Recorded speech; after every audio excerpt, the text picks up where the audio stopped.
Let's go to the Army. You sign up for the Army. How long did you Crazy. serve, and what division? All right, here we go, bro. I joined the Army because I was in that gangster high school and the principal got his ear cut off. So I told my mom, I'm just going to quit and go to the Army. It was the last year that you could get in where you promised the Army you got your GED at your AIT station. After that, you couldn't get in without a high school diploma. I said, well, what do you got? He's like, I got plumbing and electricity. And I said, well, I don't want to get shocked. So I took plumbing. So I went to basic training, and I was the class clown, always the class clown. And I shaved a question mark in my head. Now, you have your head shaved, but you don't have it fully shaved. And all the homeboys were putting lines back in the Michael Jackson late 80s days. And I said, give me some of that goop. And I put a big question mark in my head with a dot right here. And then we were in Chow Hall, and I already lost my ID. So they were yelling at me, and this one drill sergeant seen me in the barracks looking for this ID because everything's just spread out all over the place. You got people that just hate society screaming at you, and I was just like, hey, man. And this guy's like, man, you realize what's going to happen in Chow Hall? I said, what? And so we go to Chow Hall, you got to take your cap off. I'm in line trying to stand as tall as I can, and I'm looking out of the peripheral of my and this sergeant's like, what the? He comes over, he grabs me, he goes, you got a question on your mind, Private? Now, I did this in reception center, 2 weeks of just being processed in the Army to make sure you're not some fool. And I guess I got through. And that thing was, he was like, okay, man, you got a question on your mind, Private? I got the answer. And they brought me outside, and they had a tray of food down on the ground. So I was like, all right, they got to let me eat. So I went down, I pulled up this whatever mystery meat and just sucked it all down. I went through as a New Yorker with a question mark on my head, where 90% of the U.S. Army is Southern people that think they're going to still rise again. Hey, rise this, Southern states. So anyways, I just leave. I go to the AIT, and I'm the #1 plumber ever. So I'm like the top plumber dog in the Army Reserves as a whatever. So I go home, and I'm like, hey, I'm moving to Florida, so find me a barracks down there for my 1 weekend a month. Ela must know this. And they're like, no, we don't have anything in Florida. We're going to put you on IRR. And I said, okay. So Baghdad starts getting blown up in 1990, 91. I just fought 20 police officers and won. So I said, yeah, I'm ready for war. So I go off to war, man. And they got this whole process where I'm IRR with a bunch of other bad news bears from the Army. And everybody's just like, yo, man, we don't need no plumber. And we don't need, you want to be a truck? And then this one sergeant said, that motherfucker gonna burn the sheep. I said, what? He said shit, but I thought he said sheep. And I said, what? There's sheep out in the desert? So I was a shit burner. So I just stirred everybody's shit, and I loved it. Diesel fuel, human feces, and everybody just said, hey, motherfucker, crazy. It was like a scene from Platoon. I'm just way better looker. So, is that true? Is that what plumbers do out there? You burn shit? Yeah, because we're not running no plumbing in the desert. So you just burn shit. Yeah. Did you ever? Sometimes the master sergeant major would come out, and you have to go ahead, because I'd be burning the shit. But then I had to clean his shit because I didn't put the tin back. I can't put the tin back while the shit's burning and get his ass burned. And so that's that.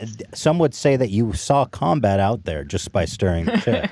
Well, basically, I was in the S&T troops, so we were like 2 miles behind. We just went into fucking northern Kuwait, and we seen a lot of crazy shit, but it just like it all happened within 3 days, and then we were just POWs, blah, blah, blah.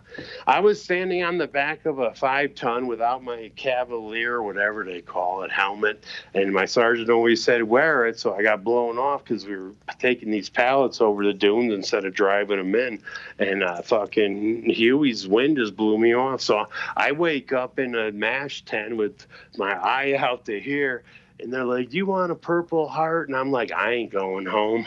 I ain't going back to roofing. I want this shit to last as long as Vietnam. And she's like, the war's been over. So I went back to my tent, and my sergeant's like, You, when you gonna go home? He actually sounded like the fucking dude from that movie, Me, Myself, and Irene. So you wanted to stay. You wanted to continue serving to avoid going Oh back home. yeah. I just love just Shit stirring was protecting your people, calling. man. Yeah. I just love protecting people, bro. And what? Can you go back I to the love making purple? people Did you get a laugh. Purple Heart? No, You I said rejected I'll it. be fine. I'll be fine. So they let the swelling go down, and eventually, So my what happened? I sergeant, didn't quite understand. What was the injury you took? I got blown off the back of a 5-ton, acting like an idiot. What blew you off? The down pressure of the helicopter. What we were doing is we were Oh, saving time, so we were hooking pallets of like MREs and whatever. It was mostly just seeing the POWs, but we would just send them over because we had all this fucking barricade, the barbed wire and shit. You had to move it all the time, so we just get one Huey to go in and. I don't know, bro. My sergeant said never talk about what happened again. You just fell you off a can truck. see it in my head, man. Yeah.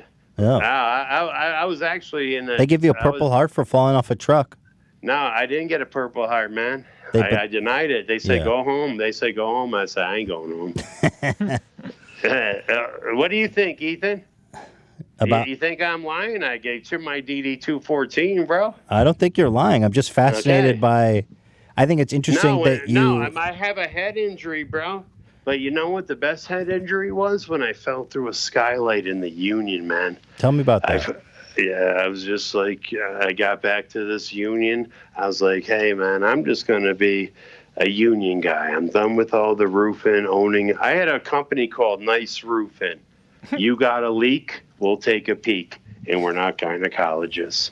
It was on the back of my truck. People loved it. It said But it said the gynecologist. I was just the guy that would just go to your roof, and I'd be like, okay, I can charge these people $4,000, and then a little old lady would come out and say, all right, I'll fucking repair for $1,800, and I just went broke being too nice, so I should have been named Bad Roofing. But anyway, so I'm in the Union, and this dude's like, hey, go over and grab this shit. This is where I'm in the opiate class action lawsuit. I'm getting about $500,000. We'll get to that. So I'm just fucking, and the dude's like, I said, it's raining, bro. He goes, just pull out the lead cords in case the foreman shows up. So I walk by the skylight, but it's painted metal. And I thought it was metal pans. Any dude on a flat, big, huge roof. Picture a football field that just, nothing you've ever been on. And then I was just like, I leaned into the glass and I broke through and I just went head first. And I got this motherfucker right here. This is from my uncle throwing me into the fireplace. Did you sustain brain damage from that? Hit me in the head.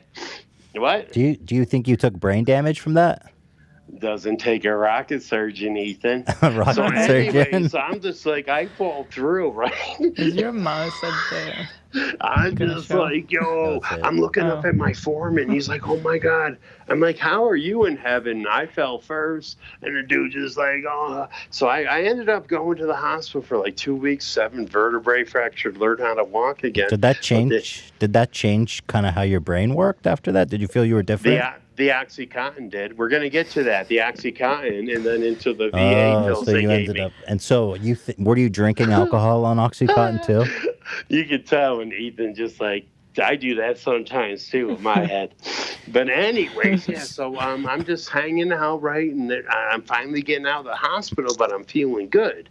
And they're just like, yo, they're just like, we're going to give you Oxycontin, hydrocodone, oxycodone, morphine. I mean, literally, I was fed with all these fucking opiates. And I was never hooked to opiates. So I get home and I'm enjoying life. I'm just sitting there watching, my son played GTA 2. He was about 3. He looked up to me and said, Dad, what's a hooker? So I'm just fucking, my lawyer comes in, he said, I'll get you $1 million. He got me $500,000, but I was junked out on the opiates for years, man. Finally, I just was hiding in cornfields in my neighborhood. My wife was just like, you're psycho. And I just like, people always say I didn't leave anything, man. I left society, bro. And I was just like, so junked out on these opiates, and I was just like, I gotta quit everything right now. And I just threw it all in the fucking swamp. And she said, you still got to go. And these state troopers came up. I said, listen, I own this property. I bought it with my lawsuit. This is a fucking dirty-ass bitch that's going to own this place someday, but I'm out of here. I'm taking the Subaru. And I jumped into the Chevy Blazer just to fool her and headed on down the road, bro. And this is right when YouTube was blowing up. I had fucking World's Dumbest.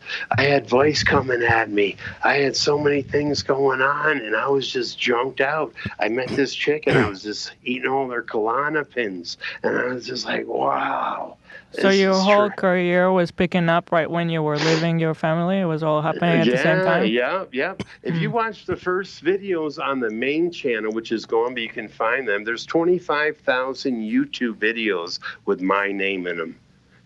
That's a lot of video. That's a lot of content. More than you, H3H3. Oh yeah. And Pootie Pie, it's Shootie Pie. Shootie You know Pie. what I mean? That's right.